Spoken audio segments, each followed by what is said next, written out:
You know, the idea for this video about the DJI Lito was to do a typical review, talk about features, see how the drone does in the real world by capturing some random footage, mention a few specs along the way, but I had a more fulfilling idea. Instead of the typical review, I brought the Lito 1 with me to see if it would capture the kind of footage I was hoping to get at a waterfall I've been wanting to go to for ages, years even. You know, it's only a couple of hours away from me, which is wild, I've never actually been, but I'm really hoping that the DJI Lito 1 is going to give me the kind of footage that I'm hoping to get, because I don't have any other drone with me. This is the only drone that I brought with me, and this is the very first time that I'm using it since DJI sent it to me. And for those of you who are wondering, do you remember when I was on the live stream the other evening, I said that I was away and I was staying in this really kind of stunning place. It's called Tortworth Court, and this is it. So yeah, this is where I am at the moment.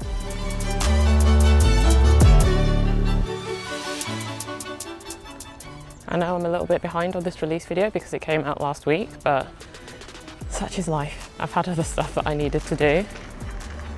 But I also wanted to say that I'm filming on the Action 5 Pro at the moment. Cold in here. So if you feel like you need the latest cameras to make your videos, you really don't, you know? The Action 5 Pro, I said this in another video, is one of those cameras that I wasn't too sure about at first because I didn't think the quality was that great. But then after using it more, and after DJI doing different firmware updates and improving it, it's definitely made a difference. So if you still own the Action 5 Pro, don't feel like you have to upgrade because it's still a great camera.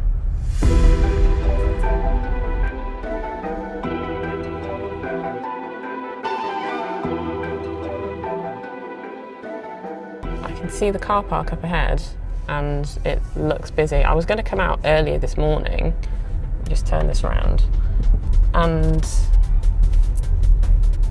yeah, I kind of just fell back asleep again. But it looks busy. It looks really busy.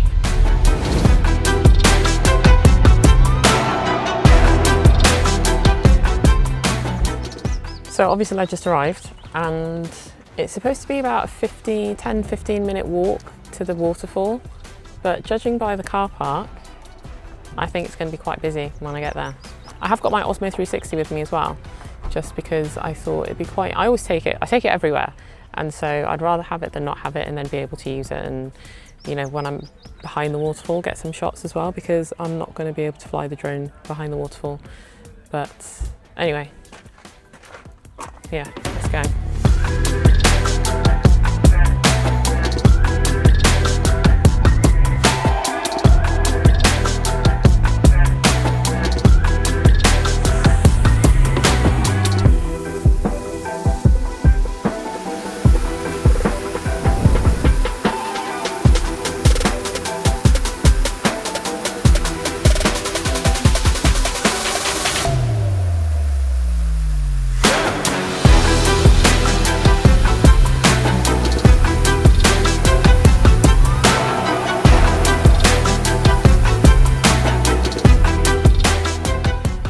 I'm going to come back because I want to fly somewhere else next.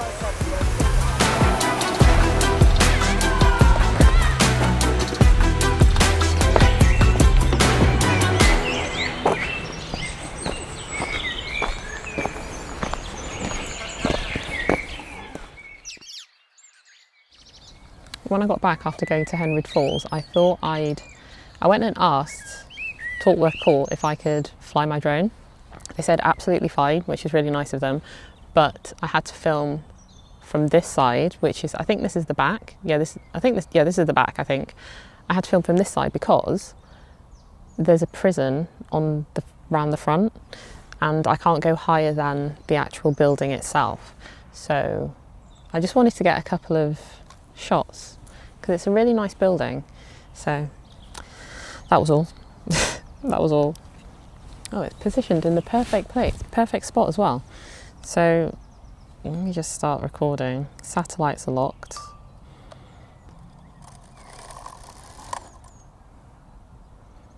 I'm going to have to hand do this because it's catching in the grass.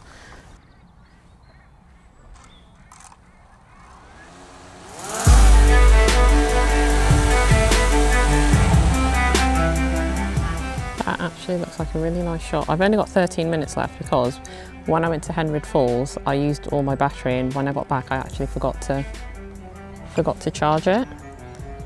That should be a nice photo. The photos take a while. It's a really nice day today. The colours look good.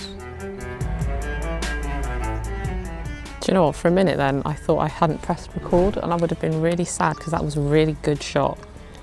Obstacle avoidance just kicked in as I'm by this tree. I was trying to do an orbit shot, and I can just about see it by the tree there. I'm also going to have to bring it back because, well, soon anyway, because the battery is dying, unfortunately. Missed another tree, happy days. Missed another tree.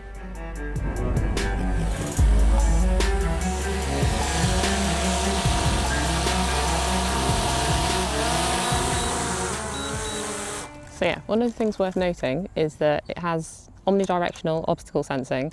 So when I was flying close to the trees there, it did kick in, and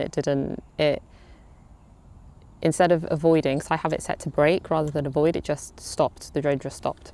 So I'm nervous, you know, trying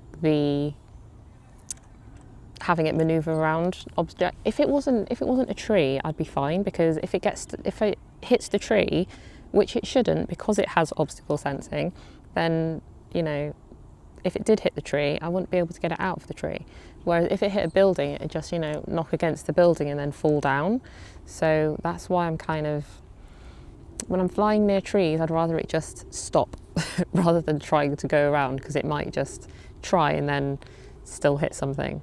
So one of the other things that you can do is, if you like to shoot content vertically for social media, then it does have a vertical mode, so you can get vertical shots, so it's using the full height of the sensor rather than you having to crop in, which is useful, and it just means that you get a better vertical shot than cropping in.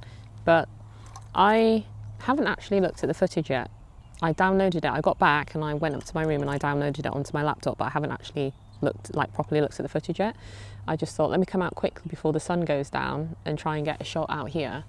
And so I'm going to go back and see what the actual footage looks like, and hoping it looks decent. From what I could see from my screen, it actually looks pretty good, so we'll see.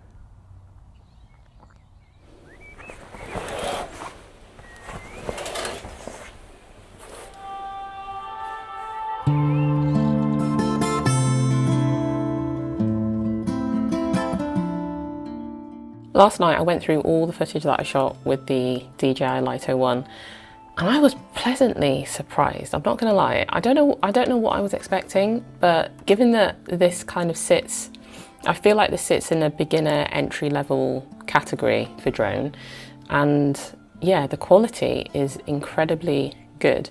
One thing that I will say though is that all the footage that I shot was in the normal colour profile.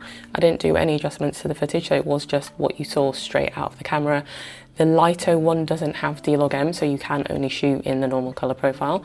But even the images, I shot the images in JPEG because I just wanted to see how they looked straight out of the camera. So if you didn't want to edit anything and you didn't want to have that task of going through and editing your photos, JPEG, the images look so clean and sharp, and it just looks really good. So I feel like if you're considering a drone and it's your first drone and you want something which is going to give you that obstacle avoidance so you can kind of fly with a little bit of peace of mind, and you want something that's got great image quality, battery life is good as well. The only reason that I ran out is because I'm used to having 3 batteries, whereas I only got 2, because I think I got the standard combo.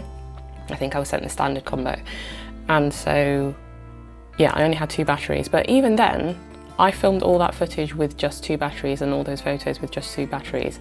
So I feel like, yeah, if you're considering a drone, the Lito 1 could be the one to consider. But I've dropped a link in the description for it, so if you use that link, if you are going to buy it, then it will help my channel at no extra cost to you, so thank you in advance, and I will catch you on the next video.